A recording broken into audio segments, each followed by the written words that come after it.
ओम नमः शिवाय। शिवजी सदा सहाय। ओम नमः शिवाय। गुरुजी सदा सहाय। कोटि रुद्र संहिता के अध्याय 5 से 7। ऋषिका पर भगवान शिव की कृपा। एक असुर से उसके धर्म की रक्षा करके उसके आश्रम में नंदिकेश नाम से निवास करना और वर्ष में एक दिन गंगा का भी वहां आना। तदनंतर श्री सूत जी ने जब बहुत से शिवलिंगों के कथा प्रसंग सुना दिए, तब ऋषियों ने पूछा, महामते सूत जी, वैशाख शुक्ल सप्तमी के दिन गंगा जी नर्मदा में कैसे आईं? इसका विशेष रूप से वर्णन कीजिए। यहाँ महादेव जी का नाम नंदिकेश्वर कैसे हुआ? इस बात को भी प्रसन्नता पूर्वक बताइए। सूत जी ने कहा, महर्षियों, एक ब्राह्मणी थी जिसका नाम ऋषिका था। वह किसी ब्राह्मण की पुत्री थी और एक ब्राह्मण को विधि पूर्वक ब्याही गई थी। विप्रवो, यद्यपि वह द्विज पत्नी उत्तम व्रत का पालन करने वाली थी, तथापि अपने पूर्व जन्म के किसी अशुभ कर्म के प्रभाव से बाल वैद्य को प्राप्त हुई।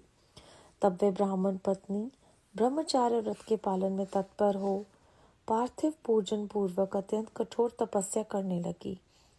उस समय अवसर पाकर मूढ़ नाम से प्रसिद्ध एक दुष्ट और बलवान असुर, जो बड़ा मायावी था, काम बाण से पीड़ित होकर वहां गया। उस अत्यंत सुंदरी कामिनी को तपस्या करती देख वे असुर से नाना प्रकार के लोभ दिखाता हुआ उसके साथ संभोग की याचना करने लगा। मुनीश्वरों, परंतु उत्तम व्रत का पालन करने तथा शिव के ध्यान में तत्पर रहने वाली वह साध्वी नारी काम भावना से उस पर दृष्टि न डाल सकी। तपस्या में लगी हुई उस ब्राह्मणी ने उस असुर का सम्मान नहीं किया, क्योंकि वह अत्यंत तपोनिष्ठ और शिव ध्यान परायणा थी। उस कृशांगी युवती से तिरस्कृत हो उस दैत्यराज मूढ़ ने उसके ऊपर क्रोध प्रकट किया और फिर अपना विकट रूप उसे दिखाया। इसके बाद उस दुष्ट आत्मा ने भयदायक दुर्वचन कहा और ब्राह्मण पत्नी को बारंबार त्रास देना आरंभ किया। उस समय वह उसके भय से थरथरा उठी और अनेक बार स्नेह पूर्वक शिव शिव की पुकार करने लगी। उस तनवंगी द्विज पत्नी ने भगवान शिव का पूर्णतः आश्रय ले रखा था। शिव का नाम जपने वाली वह नारी अत्यंत विह्वल हो अपने धर्म की रक्षा के लिए भगवान शंकर की शरण में गई। तब शरणागत की रक्षा, सदाचार की प्रतिष्ठा तथा उस ब्राह्मणी को आनंद प्रदान करने के लिए भगवान शिव वहां प्रकट हो गए। भक्त वत्सल परमेश्वर शंकर ने उस काम विवल दैत्यराज मूढ़ को तत्काल भस्म कर दिया और ब्राह्मणी की ओर कृपा दृष्टि से देखकर भक्ति की रक्षा के लिए लज्जित हो कहा, वर मांगो। महेश्वर का यह वचन सुनकर उस साध्वी ब्राह्मण पत्नी ने उनके उस आनंदजनक मंगलमय स्वरूप का दर्शन किया। फिर सबको सुख देने वाले परमेश्वर शंभु को प्रणाम करके शुद्ध अंतकरण वाली साध्वी ने हाथ जोड़कर मस्तक झुकाकर उनकी स्तुति की। ऋषिका बोली, देव देव महादेव शरणागत वत्सल, आप दीन बंधु हैं, भक्तों की रक्षा करने वाले हैं। आपने मूढ़ नामक असुर से मेरे धर्म की रक्षा की है, क्योंकि आपके द्वारा यह दुष्ट असुर मारा गया। ऐसा करके आपने संपूर्ण जगत की रक्षा की है। अब आप मुझे अपने चरणों की परम उत्तम एवं अनन्य भक्ति प्रदान कीजिए नाथ। यही मेरे लिए वर है। इससे अधिक और क्या हो सकता है? प्रभु महेश्वर, मेरी दूसरी प्रार्थना भी सुनिए। आप लोगों के उपकार के लिए यहीं सदा स्थापित रहिए। महादेव जी ने कहा, ऋषिके, तुम सदाचारिणी और विशेषतः मुझ में भक्ति रखने वाली हो। तुमने मुझसे जो जो वर मांगे हैं वह सब मैंने तुम्हें दे दिए। ब्राह्मणों, इस बीच में श्री विष्णु और ब्रह्मादि देवता व भगवान शिव का आविर्भाव हुआ। जान हर्ष से भरे हुए आए और अत्यंत प्रेम पूर्वक शिव को प्रणाम करके उन सब ने उनका भली भांति पूजन किया। फिर शुद्ध हृदय से हाथ जोड़कर मस्तक झुकाकर उनकी स्तुति भी की। इसी समय साध्वी देव नदी गंगा उस ऋषिका से उसके भाग्य की सराहना करते हुए प्रसन्नचित हो बोली। गंगा ने कहा, ऋषिके, वैशाख मास में एक दिन यहाँ रहने के लिए मुझे भी तुमने वचन देना चाहिए। उस दिन मैं भी इस तीर्थ में निवास करना चाहती हूँ। सूत जी कहते हैं, महर्षियों, गंगा जी की यह बात सुनकर उत्तम व्रत का पालन करने वाली सती साध्वी ऋषिका ने लोकहित के लिए प्रसन्नता पूर्वक कहा, बहुत अच्छा ऐसा हो।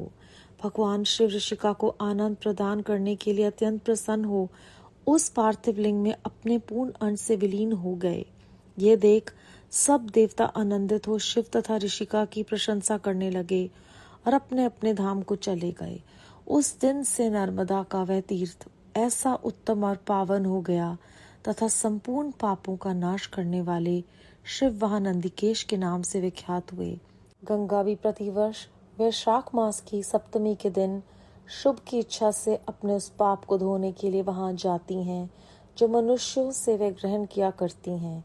अध्याय 5 से लेकर 7 समाप्त। इस अध्याय में हमने जाना किस प्रकार ऋषिका जो है वो एक ब्राह्मण पुत्री थी और विधि पूर्वक वो एक ब्राह्मण को ही ब्याही गई थी, परंतु पूर्व जन्म के अशुभ कर्म की वजह से वो बाल विधवा हो गई। मूढ़ दैत्य ने उन्हें काम के वशीभूत हो तंग करना शुरू कर दिया। वो शिव भक्त थी तो वो शिवजी महाराज की शरण में चली गई और शिवजी ने प्रकट होकर उस दैत्य से उनकी रक्षा की। और जब उन्होंने प्रणाम करके उनकी स्तुति की तो उन्होंने 2 वर मांगे। पहला कि मुझे आप अपनी अनन्य भक्ति प्रदान कीजिए और दूसरा आप यहीं स्थित हो जाइए। तो शिवजी महाराज ने कहा कि तुम्हारी मुझ में विशेषतः भक्ति है, इसलिए तुमने जो जो वर मांगे हैं वो मैंने तुम्हें प्रदान कर दिए। इसी बीच श्री विष्णु और ब्रह्मा आदि देवता वहाँ भगवान शिव जी के पास आते हैं और वो उनको प्रणाम करके उनका पूजन करके वहाँ पर उनकी स्तुति करते हैं। तो गंगा भी आती हैं, वो कहती हैं कि साल में एक बार मैं यहाँ पर निवास करूँगी और वो कहती हैं कि मैं प्रतिवर्ष वैशाख मास की सप्तमी के दिन शुभ की इच्छा से यहाँ पर पाप धोने के लिए आऊँगी। इस प्रकार गंगा जी जो हैं वो नर्मदा में प्रतिवर्ष वैशाख मास की सप्तमी के दिन शुभ की इच्छा से पाप धोने के लिए प्रकट होती हैं। बेअंत शुक्राना गुरु जी महाराज। इस अध्याय में भी हमें यही समझाया जा रहा है कि जो भी उत्तम व्रत का पालन करता है और लोकहित के लिए प्रसन्नता पूर्वक कुछ भी करता है, शिवजी महाराज उस पर अपना अनुग्रह करते हैं। इस प्रकार भगवान शिव जो हैं ऋषिका को अनंत प्रदान करने के लिए अत्यंत प्रसन्न हो उस पार्थिव लिंग में अपने पूर्ण अंश से विलीन हो गए। बेअंत शुक्राना गुरु जी महाराज। ओम नमः शिवाय। शिवजी सदा सहाय। ओम नमः शिवाय। गुरु जी सदा सहाय।